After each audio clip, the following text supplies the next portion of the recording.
Starting off with the AFC East for the win totals. We're going to start off with the Bills. They have an 11.5. I'm taking the over. I think the Bills are going to have around 12 or 13. I'd probably say they'd go 13-4, around that range. They're going to be competing for the number one seed. Josh Allen just smack dab in his prime alone gives you 10 or 11 wins. He's just Superman out there, literally. Again, I like Sean McDermott as a head coach. I like Joey Bosa. I see rumors about them now with Terry McLaurin trading for him. Gotta hope they don't do that. That would torture the New England Patriots, who I'm speaking about next. I've seen all these analysts taking the under on the New England Patriots at 8.5. I easily have the over. They have just look up their schedule real quick and tell me how they don't get over 10 wins. More like if you're saying they're getting under 8.5, you're just trying to be different. Because I understand I'm a diehard Patriots fan.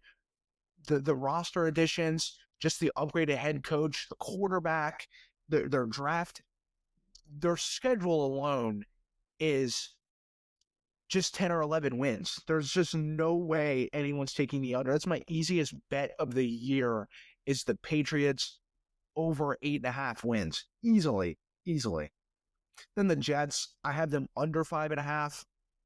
I think I was debating on maybe putting them on the over. There's bits and pieces on that roster. Justin Fields is just extremely inconsistent. I don't really think the organization wants to win. I think they're trying to get out of that quarterback purgatory of, with Aaron Rodgers and now Justin Fields going on signing guys now every off season. It's just not working for him. I think they're going to want to draft high and try and get a quarterback. So yeah, I'm taking the under. Sauce Gardner was terrible last year. If you just, couldn't tackle to save his life. Then the Dolphins, the over-under total is 7.5. I'm taking the under. The Dolphins are going to collapse.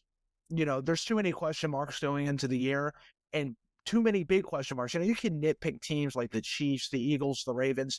They're going to be good no matter what.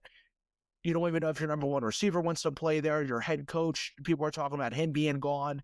Your quarterback now with the injuries. Your defense has just completely depleted. Your offensive line, especially with Armstead retiring. There's way too many massive question marks going in for the Dolphins. And I said I think they're going to be competing for the number one overall pick, especially because Tua can't stay healthy. I think Tyreek's going to be gone by the middle of the year. Mike McDaniel will be gone. It's just too much going on for the Dolphins to overcome. So, yeah, let's move on to the AFC North.